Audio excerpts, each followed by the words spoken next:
Prezados alunos e alunas, muito bom dia.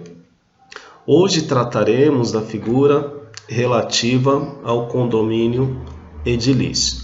Conforme já foi falado em aulas anteriores, quando se fala em titularidade da coisa, exige a presença dos seguintes elementos. Então, para que uma pessoa possa ser titular de uma determinada coisa, de um determinado bem, é necessário ter o direito de uso, gozo e disposição. E a coisa não se encerra por aí, na medida que, além da escrituração, da aquisição do bem, quando se trata de imóveis, também se faz necessário o registro da aquisição desse bem perante a matrícula do imóvel no cartório de registro de imóveis. A ideia de condomínio indica que nós temos mais de um titular sobre a coisa. Então, toda vez que se fala em condomínio, indica a ideia de copropriedade, que nós temos mais de uma pessoa na propriedade do bem. E o condomínio edilício, ele traz para nós também uma concepção de desenvolvimento, de urbanização de muitas cidades. Por certo, nós não teríamos condições de atendermos à necessidade de todas as pessoas no que se refere à questão pontual da moradia, se não utilizássemos da figura dos condomínios. Evidentemente que toda essa situação, e digamos aí, até em decorrência do próprio desenvolvimento do país, se vê muito nas grandes metrópoles e muitas cidades do país, essa questão de uma fomentação, de uma vocação muito significativa para cada vez mais visualizarmos a figura da construção de novos prédios, da instalação de novos condomínios. Então, o condomínio edilício, ele traz como resposta o atendimento dessa necessidade das pessoas da nossa sociedade por esse modelo de moradia, ou até um modelo muito utilizado no desenvolvimento das atividades laborais quando se trata de prédios comerciais. Então, o condomínio edilício, ele vai estabelecer direitos e deveres aos condôminos. Então, como já até falamos em oportunidades anteriores, o direito de propriedade, ele não é absoluto, né? Então, o direito de propriedade, ele é exercido na medida em que se aplica as regras e os princípios positivados no nosso ordenamento jurídico. Por exemplo, um condômino não poderá utilizar a unidade imobiliária apenas para atender os seus próprios interesses. Então, obviamente que sabemos do direito dele de uso, gozo e disposição. Agora, nem por isso, por exemplo, ele poderá trazer, digamos assim, um incômodo aos demais condôminos no que se refere a barulho excessivo. Então, o condômino, ele deverá seguir todas as regras, todas as normas estabelecidas na convenção de condomínio. Então, um primeiro ponto a se observar no sentido de que o condômino ele deverá, então ele deverá obedecer todas as regras, todas as normas estabelecidas na convenção de condomínio. E também é importante verificar que o nosso próprio Código Civil de 2002 estabelece normas próprias do bom e adequado funcionamento do condomínio. Obviamente que essas regras, elas são regras gerais que devem ser aplicadas nos condomínios.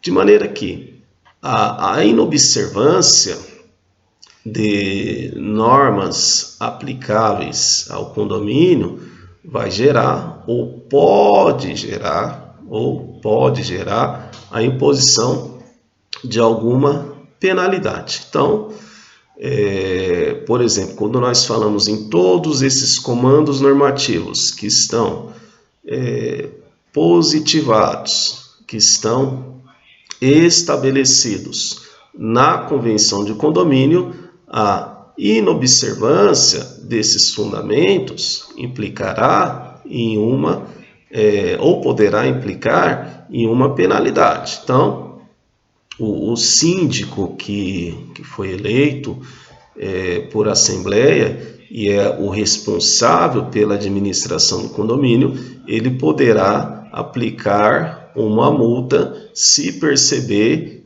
que não foi obedecida, se perceber que não foi cumprida as regras do condomínio. Então, olha que interessante.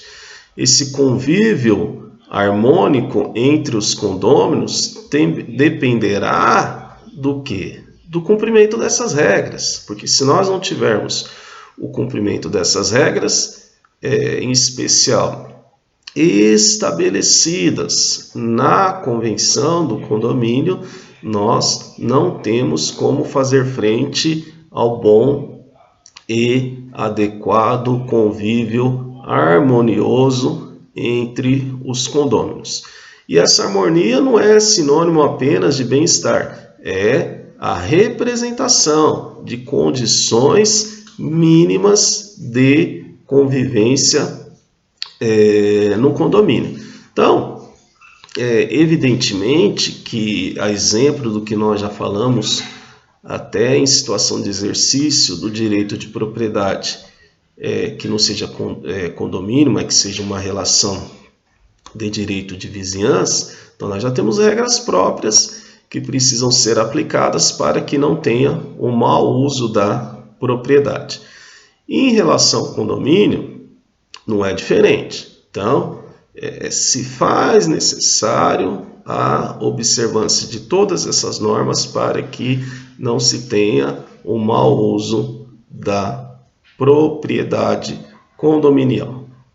Por exemplo, se o prédio ele tem, digamos, uma definição residencial, então, se o prédio ele é utilizado para finalidade residencial, então, por certo, não poderá ser utilizado para finalidade comercial, na medida em que nós sabemos que o fluxo de pessoas num prédio comercial é maior do que aquele fluxo de pessoas em um prédio residencial.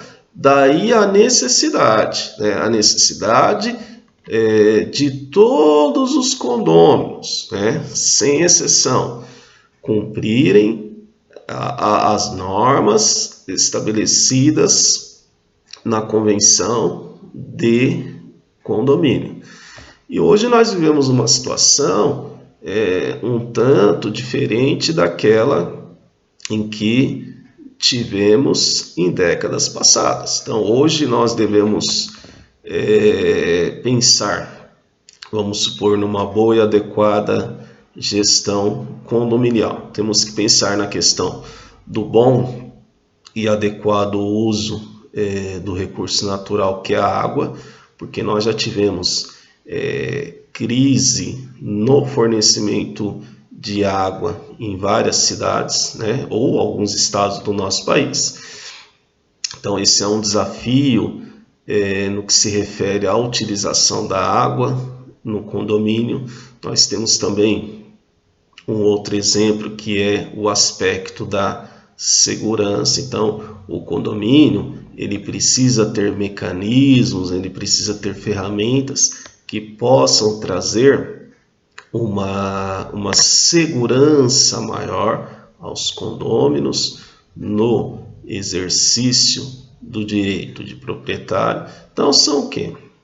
Na realidade, são desafios próprios da nossa sociedade contemporânea no que se refere ao condomínio no formato edilício, que vai trazer o quê? Vai trazer, digamos, direitos, obviamente, né, por força do próprio exercício de proprietário, como também irá trazer deveres. Então nós percebemos que toda essa estrutura ela precisa ter essa formatação, digamos, direcionada para que se cumpra aquilo que está previsto inicialmente na convenção de condomínio e também todas as normas positivadas no nosso ordenamento jurídico, em especial no que se refere ao Código Civil, quando ele estabelece regras gerais de aplicabilidade aos condomínios. Um outro ponto que é de fundamental importância esclarecer é no sentido de que toda vez que nós temos a finalização de construção de um prédio com a concessão do habites pelo órgão competente e digamos, a consequente primeira realização de assembleia nesse condomínio, dentre outras questões, se faz necessário a nomeação de um síndico. Então, o síndico ele deve ser escolhido em assembleia pelos condôminos. Então, o síndico deverá ser escolhido em assembleia pelos condôminos. De maneira que o síndico ele funciona como um representante do condomínio. Então, ele precisa aí fazer frente a resolver todas as questões relativas ao condomínio. O fato dele ser representante não quer dizer que ele irá resolver todas as questões de forma individual. Isso não é uma verdade, na medida em que muitas das matérias que serão tratadas no condomínio serão decididas pela coletividade dos condôminos. Por exemplo, vamos imaginar que o condomínio deva decidir sobre uma construção de um salão de festas. Então, pode ter essa vocação, pode ter essa intenção de parte significativa dos condôminos para que seja construído um salão de festas. Percebemos que a construção do salão de festas é o quê? É uma benfeitoria voluptuária, né? Voluptuária. Então não temos aí, digamos, essa necessidade inadiável para que se construa esse espaço a ser utilizado pelos condôminos. Mas se assim eles decidirem, isso deverá ser aprovado mediante a realização de uma assembleia. Se nós não tivermos aprovação de acordo com o quórum previsto em lei, né, de acordo com o quórum que deve, digamos assim, ser verificado quando da realização da assembleia, o condomínio não poderá iniciar o desenvolvimento dessa obra na medida em que não foi ela aprovada em assembleia. Um outro ponto que merece destaque é que o síndico ele não pode agir a seu bel prazer. Então, o síndico ele vai agir nos limites da lei. Então, ele funciona, obviamente, como um mandatário, né? Então, o síndico ele é nada mais do que o mandatário de todos os condôminos. E se ele for um desses condôminos, também fala em nome próprio. Então, ele fala em nome próprio e em nome da coletividade dos condôminos. Agora, o que interessa é o fato de que as suas decisões são direcionadas para atender o quê? As necessidades do condomínio, não as suas necessidades particulares. Então, o síndico ele é um gestor. Ele é um gestor, ele é um administrador do condomínio. Então, ele deve cumprir, ele deve fazer o que a lei lhe permita. Então, ele não pode ir além daquilo que é possível de se fazer de acordo com a previsão legal.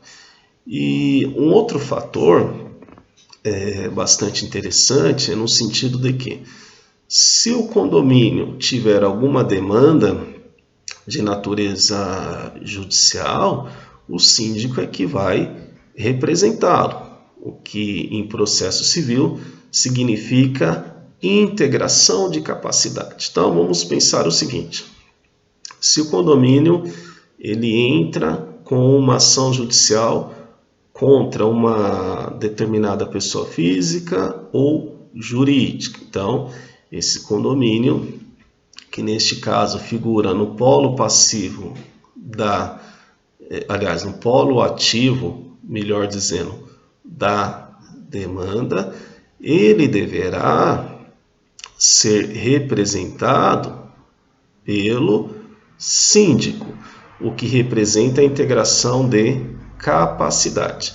A falta dessa representatividade implicará numa falta de cumprimento de pressuposto de validade desse processo. Então, se o juiz observa que o condomínio não está devidamente representado pelo síndico no polo ativo da demanda, ele vai intimar o advogado, até o próprio condomínio, para que regularize, né? Então, vai ser intimado o condomínio para que regularize a sua representatividade. Evidentemente que essa representatividade, que se refere à questão de pressuposto, de validade do processo, não se confunde com a questão da capacidade postulatória. Então, uma coisa é o fato do síndico ter que ser o fato do condomínio ter que ser representado pelo síndico. Então, o síndico é representante do condomínio. Esse é um fato. O outro fato está relacionado à capacidade postulatória. Essa é conferida ao advogado. Então, a capacidade postulatória é conferida a quem? Ao advogado. Não obstante, quando tiver defendendo interesses de um condomínio, esse condomínio dependa da figura preliminar desse mandatário, que é o síndico eleito na convenção de condomínio. Agora, se a falta de regularização dessa capacidade da parte postular em juízo for do réu, poderá gerar consequências, digamos assim, mais graves, porque uma vez intimada a parte para regularizar a sua representação, a fim de formar o requisito da integração de capacidade, e se ela não o fizer, ela poderá sofrer os efeitos da revelia. Ainda que a revelia seja de fato e não de direito, ela pode trazer aí consequências significativas em relação à parte que não regularizou a sua representação no que se refere à integração de capacidade. Muito bem.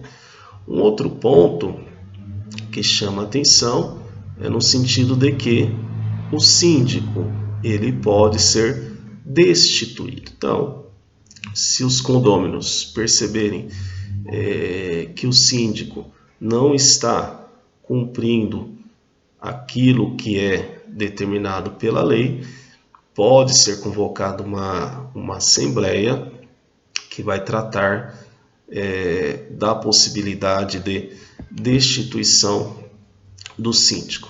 Agora, os condôminos precisam ter, digamos aí, um motivo jurídico, digamos, significativo para que possa tratar da possibilidade de destituição do síndico. Então, o síndico não vai ser destituído porque, de repente, um condômino se agrada dele. Não é isso.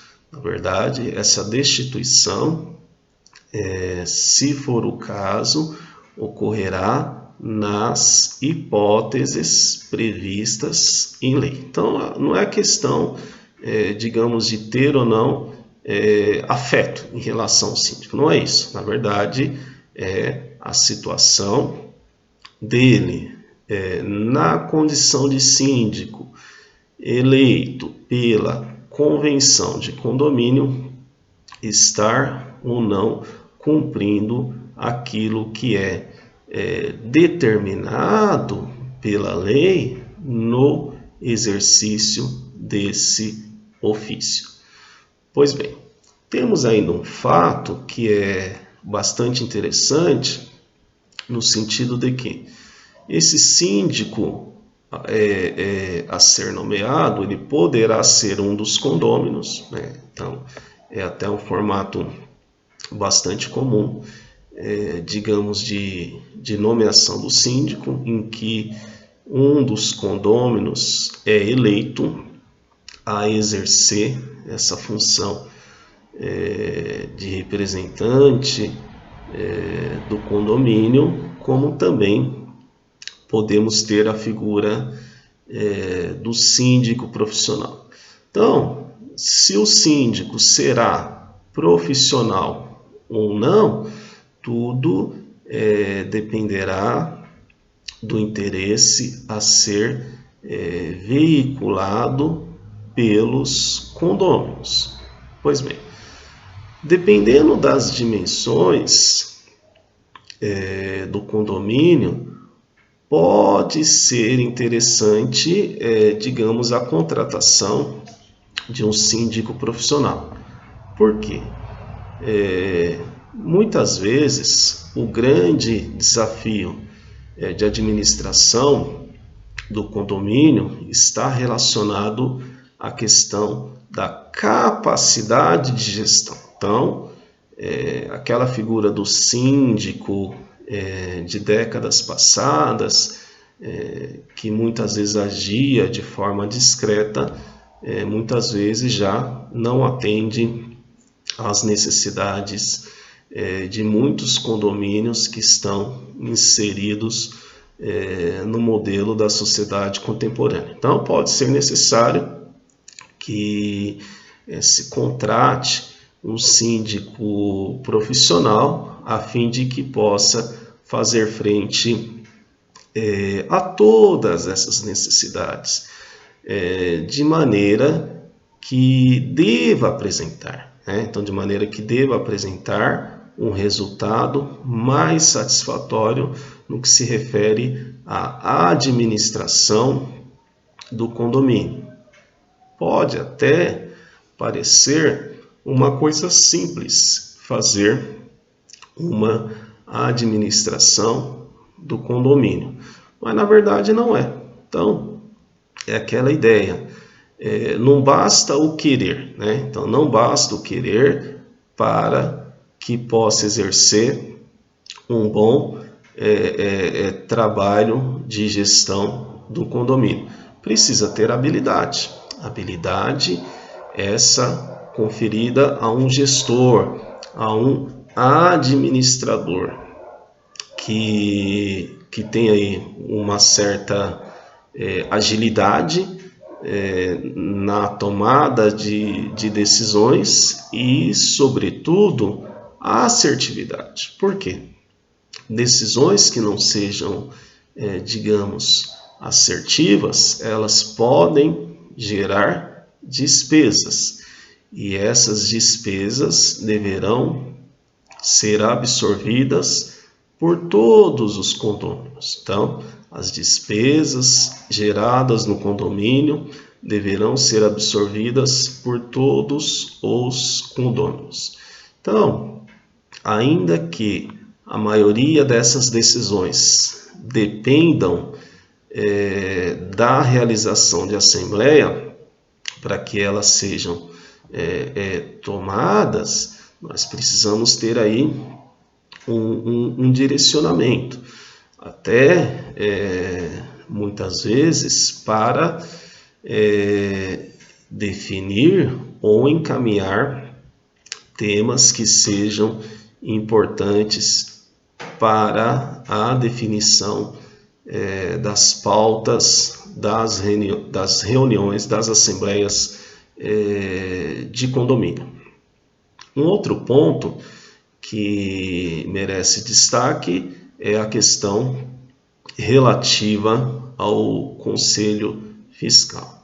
Então, o Conselho Fiscal ele é definido pela a nomeação de 3 conselheiros em assembleia a ser realizada no condomínio, e esses conselheiros eles irão fiscalizar as atividades que vêm sido as atividades desenvolvidas pelo síndico. Então, um dos pontos de fiscalização se refere ao quê?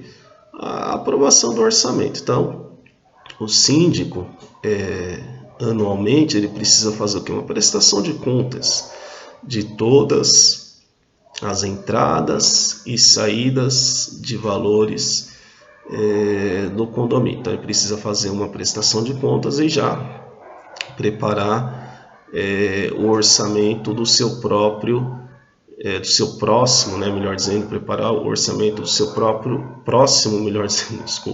próximo exercício de síndico, se for o caso, se não for o caso da nomeação de um novo síndico. Então, nós devemos verificar que esse conselho fiscal ele serve como o quê? Um ponto de equilíbrio. Então, ele é que vai, digamos, acompanhar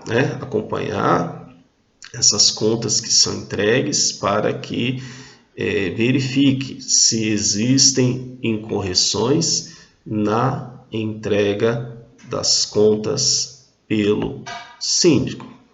E, além disso, também poderá verificar outras situações que envolva o aspecto de natureza fiscal do condomínio. Então, serve como um plus, uma complementação do trabalho a ser desenvolvido, né? Do trabalho a ser desenvolvido pelo síndico. Muito bem, ficamos por aqui e até a nossa próxima aula. Meu muito obrigado.